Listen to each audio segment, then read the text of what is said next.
तो है। हमारी कहानी शुरू होती है दिल्ली के कनॉट प्लेस से। भीड़ में लोगों के सामान बेचने की आवाज आ रही है। कोई चूड़ी बेच रहा है तो कोई गोलगप्पे।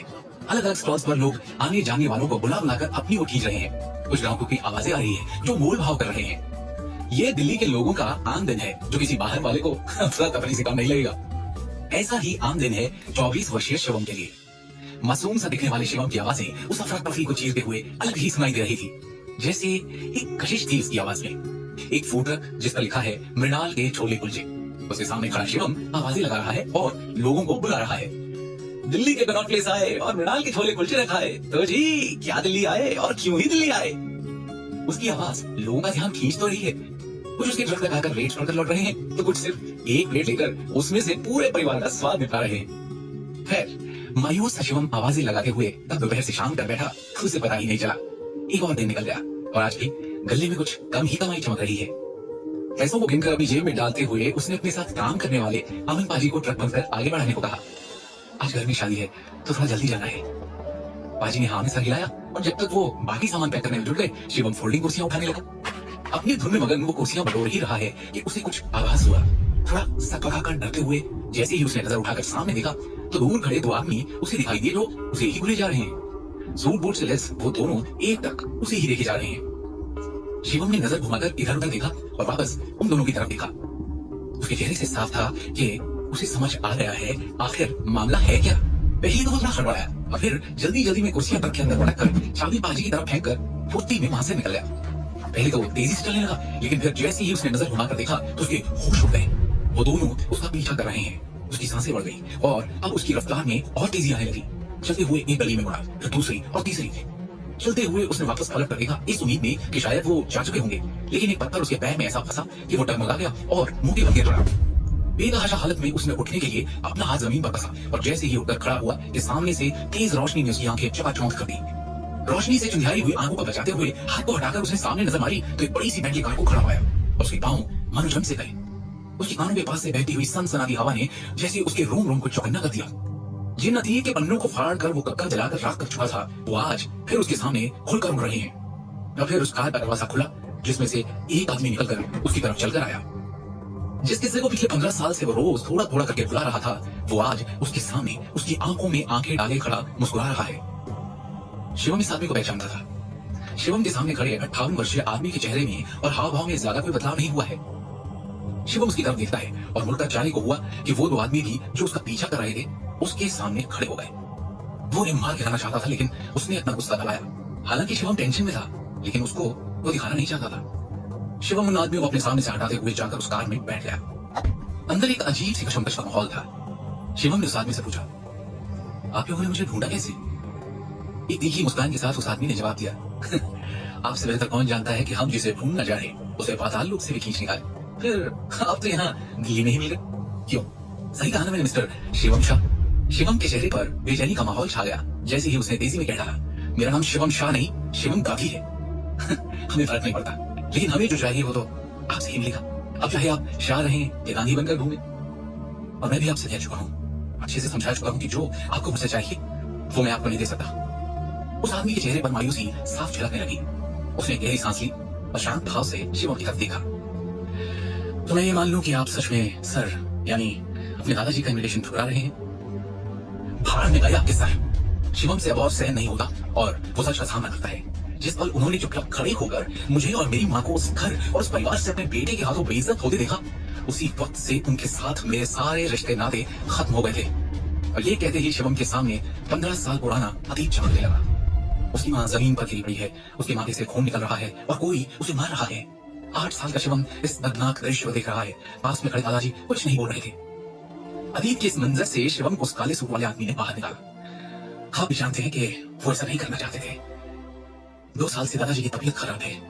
उन्होंने ही कहा था कि हम आपको ढूंढ कर लाएं। शिवम बहुत ही सीरियस टोन में उस आदमी से कहता है, मुझ पर इन सारी बातों का कोई असर नहीं होने वाला है। मैं उस घर में कदम नहीं रखूंगा, क्योंकि उस घर में वो इंसान रहता है जिसने मेरी माँ की बहुत बेइज्जती की थी। और यही दादाजी थे जिन्होंने अपने बेटे को रोकने की कोशिश भी नहीं की। अब उन्हें मुझसे क्या चाहिए? अब प्लीज जाकर उनसे कह दो कि मुझे मेरी जिंदगी अपने शर्तों पर शांति से जीने दें। शिवम, ये आप कैसी बात कर रहे हैं? सोच कर देखिए, आप एक शाह होकर किस परिवार से अपना नाता तोड़ना चाहते हैं? शिवम के गुस्से का बांध टूट जाता है और वो कार की खिड़की के कांच पर गुस्से में मुक्के मारना शुरू कर देता है। वो आदमी समझ नहीं पाता कि शिवम इतनी इज्जत क्यों दिखा रहा है। उसका हाथ पकड़ता है। शीशे को कुछ नहीं होगा, लेकिन आपका हाथ जरूर जख्मी हो जाएगा। दादाजी ने साफ साफ कहा है कि हम आपको उन तक एकदम सही सलामत पहुंचाएं। शिवम को मानो तो जैसे काटो खून नहीं। वो उस आदमी की तरफ मुड़ता है और अपने गुस्से को पीकर कहता है, देखिए मैं आपसे आखिरी बार कह रहा हूँ, 15 साल का वो दिन मैं कभी नहीं भूल सकता। और मुझे नहीं लगता कि दादाजी, मेरा मतलब है सर भी कभी भूल पाएंगे। और अगर वो भूलना चाहेंगे भी तो मैं उन्हें भूलने नहीं दूंगा। उस दिन सर के बेटे ने मेरी माँ की बेइज्जती की थी, उनके स्वाभिमान को ठेस पहुंचाई थी, उनका भरोसा तोड़ा था, उनकी औकात एक दो कौड़ी के इंसान से बदतर की थी। उस दिन मेरी माँ के साथ जो सलूक हुआ था उस घर में, उन्हें जैसे सर के बेटे ने धक्के मारकर बाहर निकाला था। और क्या गलती थी उनकी? यही ना कि वो कहते हुए शिवम अचानक से रुक गया। क्या हुआ था उस दिन? ऐसा क्या किया था शिवम की माँ ने जिसके कारण उन्हें शाह परिवार से उनके पति ने उन्हें धक्के मारकर बाहर निकाल दिया था? और फिर आज अचानक शिवम को लेने क्यों आए? शिवम उस दिन के ख्यालों में खोया ही था कि वो आदमी बोल पड़ा। इसका मतलब है आपको उन फटीचर नारंग के यहाँ एक गरीबी वाली और जिल्लत भरी जिंदगी जीना मंजूर है, लेकिन शाह फैमिली में लौटना मंजूर नहीं। शिवम को जैसे नारंग फैमिली को लेकर कोई फर्क ही नहीं पड़ा और वो ताक से बोल पड़ा, शाह परिवार को सिर्फ पैसा, दौलत और शोहरत से मतलब है। क्या तुम्हारे भी भेजे में ये नहीं घुस रहा कि ये बात पैसे और रुतबे की नहीं, इज्जत और स्वाभिमान की है? जिस घर में वो इंसान रहता हो जिसने मेरी माँ की इज्जत नहीं की, मैं उस घर में कदम नहीं रखूंगा। जाकर बोलो अपने सर से। गुस्से में उसने दरवाजा पीटना शुरू कर दिया और कहा, दरवाजा खुलवाइए और मुझे जाने दीजिए। ये कहते हुए शिवम मुड़ता है और कार के दरवाजे को एक जोर का धक्का देता है, जिससे दरवाजा एकदम से खुल जाता है और वो हड़बड़ाता हुआ बाहर की तरफ जमीन पर जा गिरता है। गाड़ी रफ्तार में चल रही थी। शिवम रोड पर गुलाटियां खाते हुए पीछे की तरफ गिरते हुए पहुंचता है, लेकिन बेंटली के पीछे से अटका हुआ एक ट्रक शिवम की ओर तेजी से बढ़ रहा था। अभी ये देखते हुए काले सूट वाला आदमी अपनी जेब से एक रिवॉल्वर निकालता है और उस ट्रक के टायर पर गोली चला देता है।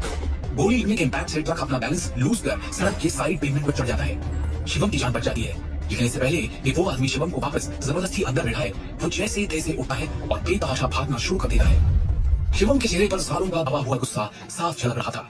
उसके दिमाग में हजारों ख्याल एक तूफान की तरह चल रहे थे। शिवम के कानों में उसके पिता की आवाज गूंजने लगती है, तुमने जो किया है उसकी भरपाई अब नहीं हो सकती। तुमने शाह परिवार के रुतबे पर कई सवाल खड़े कर दिए हैं। जो हरकत तुमने की है उसकी सिर्फ एक ही सजा है, तुम्हें ये घर छोड़ना होगा। एक 24 साल के लड़के ने अपनी पत्नी और शिवम की मां से कहा। जवाब में शिवम की मां ने कहा, चलिए तो मैं जाऊंगी, लेकिन सारा सच अभी भी ढका हुआ है। हिम्मत है तो पूरा सच बताओ। ये कहते ही उस लड़के ने उस लड़की को एक जोरदार थप्पड़ रसीद कर दी, जिसकी मार से वो नीचे गिर पड़ी और उसके माथे से खून निकलने लगा था। शिवम अपने ख्यालों से बाहर आता है जब पास से गुजरती हुई कार की तेज रोशनी उसके चेहरे पर पड़ती है। वो पीछे मुड़कर देखता है और चौंक जाता है कि वो कार अब भी उसका पीछा कर रही है। शिवम ने वापस चलना शुरू किया और एक ही ख्याल उसके अंदर बार बार कौंध रहा है कि चाहे जो हो जाए, जिस दलदल से उसे सालों पहले बाहर निकाल कर फेंका जा चुका था, उसी कीचड़ में अब वो वापस नहीं लौट सकता। और लौटेगी क्यों? क्योंकि वो जिस कारण से शिवम को वापस अपने पास बुलाना चाहते हैं वो उसके दिमाग में दूर दूर तक नहीं है। उसके दिमाग में तो कुछ और ही है जो वो वापस जाकर पूरा नहीं कर सकता। अचानक उसके चेहरे पर दर्द और बेबसी के भाव उजागर हो चले, जैसे कि उसके पीछे वो कार नहीं बल्कि एक भयानक और दिल दहला देने वाली याद थी, जिससे वो जितना हो सके दूर जाना चाहता था। एक कड़वी सी मुस्कुराहट उसके चेहरे को छूकर निकल जाती है और वो घृणा से कहता है, शाह फैमिली। मालूम तो था उसे कि ये लोग उसे एक ना एक दिन ढूंढ ही निकालेंगे, लेकिन इतनी जल्दी ये उसने सपने में भी नहीं सोचा था। उसी कड़वे सपने से दूर जाते हुए वो इधर उधर देखने लगता है कि कोई टैक्सी या कैब मिले और वो उसमें बैठकर इन लोगों से दूर, बहुत दूर निकल जाए। जाने कितने ही ऑटो टैक्सी रोकने की कोशिश की, लेकिन इस वक्त रोहिणी तक का सफर कहाँ मिलता उसे इतनी आसानी से। अपनी हर कोशिश में असफल हो उसने अचानक मुड़कर देखा, ये क्या? वो कार अब भी उसके पीछे है। शिवम अचानक रुक जाता है और गुस्से में उस कार को देखने लगता है। शिवम के सब्र का बांध अब टूटने को था। जो करने से वो अपने आप को रोक रहा था उसके लिए उसके हाथ मचल रहे थे। वो खुद को समझा ही रहा था कि वो गाड़ी स्टार्ट हुई और तेजी से उसके सामने आ रुकी। शिवम उनके सामने डटकर खड़ा रहा, लेकिन उन आदमियों ने जबरदस्ती पकड़कर उसे कार के अंदर घसीटा, दरवाजा बंद किया और तेजी से कार वहां से निकल गई। अब क्या करेगा शिवम? क्यों बैठा है कार के अंदर? कौन है ये लोग और वो क्यों शिवम को शाह फैमिली में वापस लाना चाहते हैं? क्या शिवम वापस लौटेगा उन अतीत के सायों के बीच? क्या हुआ था 15 साल पहले जो शिवम और उसकी माँ को यूं जलील किया गया था? क्या है शिवम की सच्चाई? कौन है वो? आगे की कहानी जानने के लिए सुनते रहिए Shivam the hidden warrior, only on pocket FM।